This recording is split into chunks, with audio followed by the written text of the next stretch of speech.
In honor of Women's History Month, we're asking the women here at ALTSLA what their advice would be for the younger generation looking to make a career in finance. I think for somebody who is in college today or just graduating, consider adding to your resume skills that are not obviously taught at college, such as Power BI, Python, or AI. And when I think specifically some of the business programs, I think sometimes focus on very much technical, like financial statements, versus those skills that are required today. Very important to build a network and develop that group of people who will support you as your career develops. And also, as Irina said, considering what skill set you can bring that could be complementary to your new job. Come into the industry. We need you. That's the biggest thing. I think particularly women is the fact that innate curiosity and building relationships, because I think going forward in this world of AI, no robot's going to be building a relationship for you. What it's going to be is being curious, being able to listen, being able to express yourself, and having a background, I think, on financial acumen in terms of like the CFA designation. So I'm putting a plug in for becoming a CFA charter holder. There is no end of different networks, organizations, and other clubs that you can be a part of and find your community within the finance community that may be primarily made up of women. There are wonderful organizations. And also, I would say, if you're looking for a career in finance, something that's benefited me in my 30 plus years of being in finance is look for teams where you can see yourself, either your personality, how you bring yourself to your work, looking for those team environments that you believe are truly welcoming for you.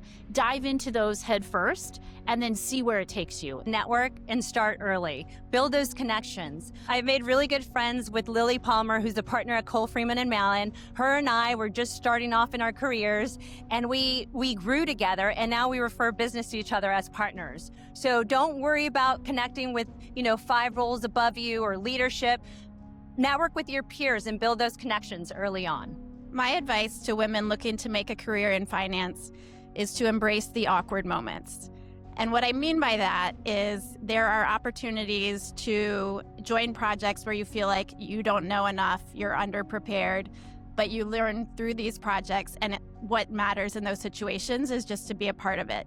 The second thing is you will have the opportunity to participate in networking events, dinners, lunches, where you may feel like you don't know people there, you're more junior. But what's important is that you're there in that moment, meeting people, having conversations. And while it may feel awkward, it gets easier as time goes by. So embrace the awkward. I would say be more confident. So for your information, I'm the gender focal point at the UN Pension Fund, and I always try to advocate and also champion for the gender equality.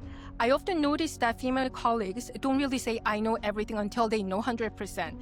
But on their counterpart, male colleagues can say, I know everything, even though they only know 70%.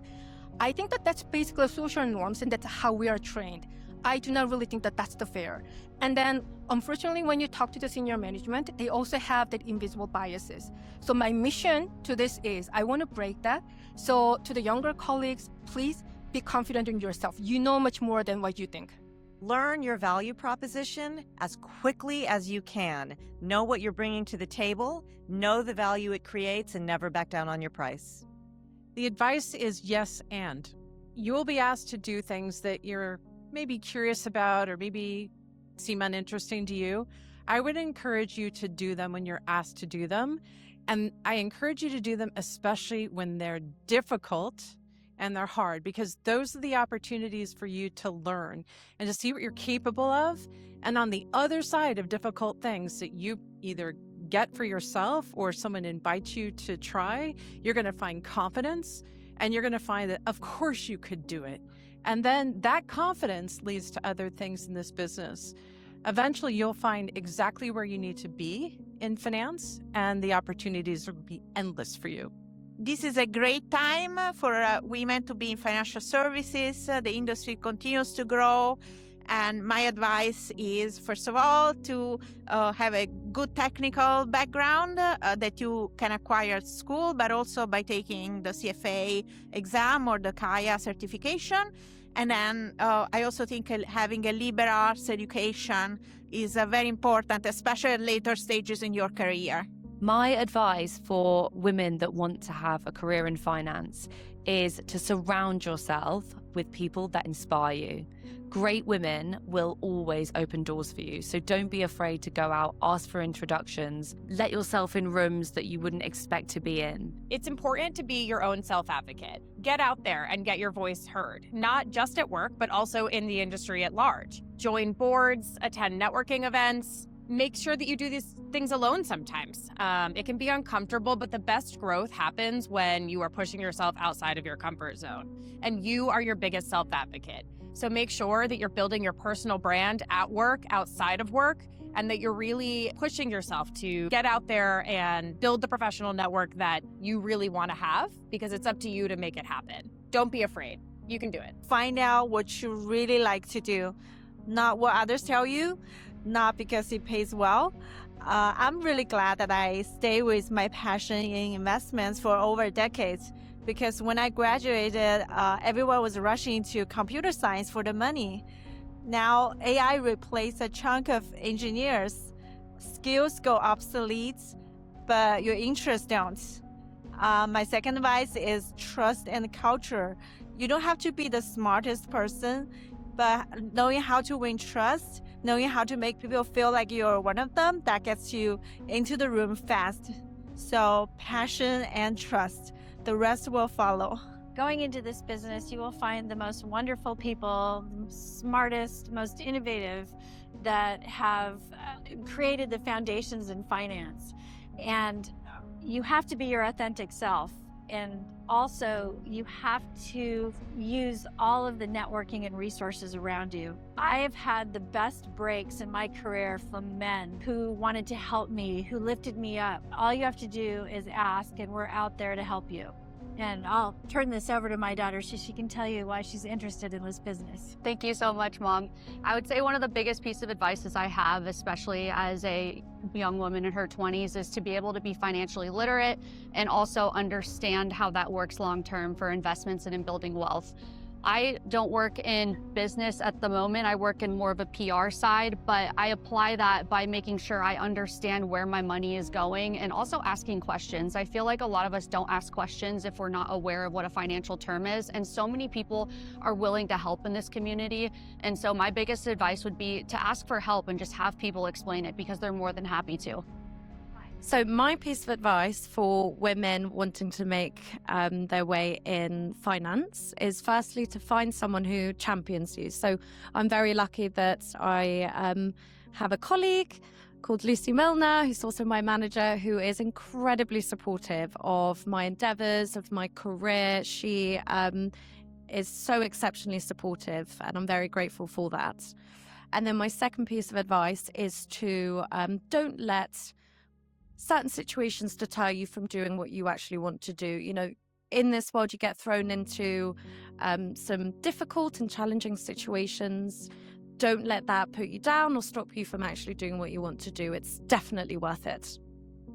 I would say look for the helpers and find a group of women that supports you, lifts you up, helps you navigate challenges. The likelihood is that they have gone through it themselves, and they're willing to lend a helping hand, an ear, and they'll get you through it. Be fearless. It's going to be hard. It's not going to be easy, but you just have to continue to push through. Whatever that fear is that is holding you back, do not let it hold you back. Ignore the fear and just continue to move ahead, and you can look back and be appreciative of all the push that you made in the future. Ask for what you want. Don't assume that people will know what it is that you are aspiring to be. You got to put it out there, build your network, and it will happen. Be persistent. I think that in today's world, a lot of us are looking for meaning in our work. And I feel like that you can really find that meaning as an allocator. There's so many endowments and foundations where you can put your skills to work and feel like you are doing good for whatever mission the endowment or the foundation supports. And it's intellectually stimulating work. For those that are curious, It's a great way to learn about so many different areas and be in rooms with really smart people. And then you have that fulfilling, mission-driven work that I think just provides a super satisfying career that you can do for a really long period of time. So I think all the women out there should go into finance and become allocators. My advice to women who are looking to pursue a career in finance is welcome. There's a lot of us now, and we are always on the lookout for new talent and fresh faces. And tapping the value of networking events and getting to know other women in the career field is going to be a huge asset in your career. The other thing that I think is super important for women who are looking to break into this industry is the value of being a continuous student. Always be learning and finding new ways to challenge yourself intellectually, whether that's through a designation like the Chartered Financial Analyst Program or the CFP, or it's through a secondary degree like an MBA or something like that. The value of stretching your imagination and testing yourself intellectually is going to be something that pays dividends down the line. Try to focus on your technical skills at the beginning and then try to network with the right people in the department of finance you are interested in, and try to go to conference, be curious, know people, and just put yourself out there and try to find a way to start at least the first internship or role, and from there you can take and explore new positions. There is a place for everyone here, whether you are technically inclined or you are really creative and you like to tell stories. There are roles that will suit you no matter what, so just come on in and join me. The second thing I would say is, as a woman in the financial industry, or any industry really, you will be asked to take on responsibilities outside of your core role. So for example, leading a working group or heading up a firm initiative. Those can be really excellent opportunities to grow your network and get a lot of exposure and learn more about the rest of your business. But as you progress in your career, you need to be more selective about those opportunities. Make sure that with every time you say yes, that opportunity is providing something really meaningful for your career. And don't let those other commitments dilute your impact in your core role. Always think about your impact, because that's how organizations will evaluate you in your role. Fully embrace all the superpowers that come with being a woman in this industry and the differentiated perspectives that it sometimes brings. Historically, the investment space has been a very male-dominated industry, and luckily that's starting to change. But the narrative when I was growing up was very much so that only men are good at business. So I think when I started my career, I took a very masculine approach to some of the tasks I was asked to do. But over time, I learned to start bringing more of my feminine side to the workplace, and that's worked really well for me. So women make great leaders. Our perspectives are valuable, and it's really important that you bring all of your tools to the table. Don't change or shrink your voice to fit the room. This industry needs your voice just as it is. My advice to women trying to make a career in finance: 2 things. Be authentic and just say yes. What I mean by that is be true to yourself. Don't try to be something that you're not. Don't try to be like the guys. Don't be afraid to be the woman that you are. Stand out in the room, make your statement, and be confident. Just say yes is my second piece of advice. No matter how tired you are, no matter how much you don't want to go to an event, no matter how much someone is telling you not to do something, do it. Just say yes. Get out there. Be in front of people. Some of the most amazing opportunities I have had in my career have resulted from being authentic and just saying yes. We are seeing the greatest transfer of wealth in history straight into the hands of women. And that means that women's economic power is growing. So my advice to the next generation of women in finance is don't play by the old rules, because those rules are changing. And due to the great wealth transfer, the finance industry has to change to meet us, not the other way around. So don't worry about fitting in, because I really believe that the future of the finance industry is going to look a lot more like you.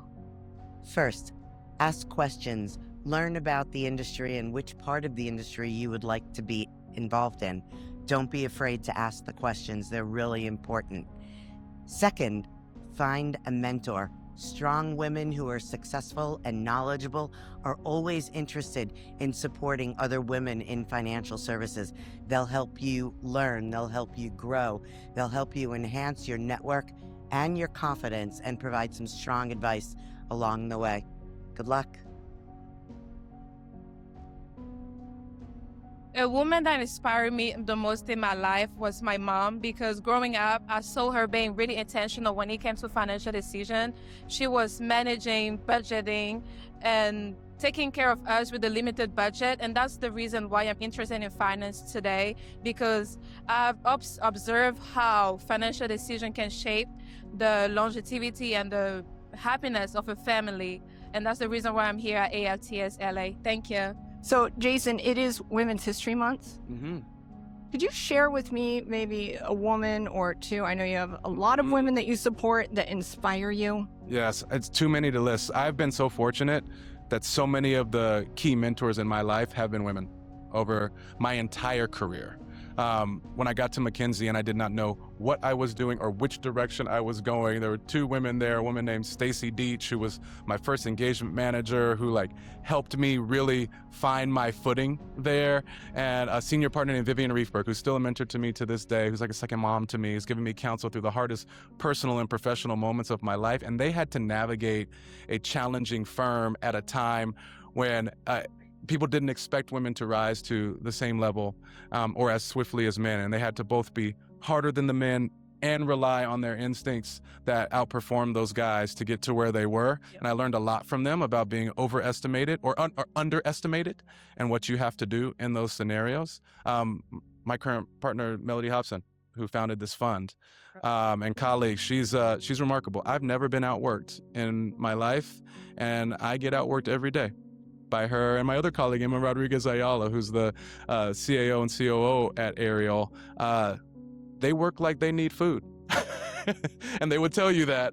And it's inspiring to be around them. And then my mother, who was a flight attendant flying turnarounds to Tokyo and JFK while my dad built his business before he could really run it, support the family with his business, which is very successful now. Her sacrificing and being able to do that inspires me. My daughter, my 14-year-old daughter, who's a picture in grit and balance and transformation, the things she's navigated in her personal life, her dedication to her athletics and her craft, and the way she sees the world is inspiring. My partner, Jasmine, she's remarkable.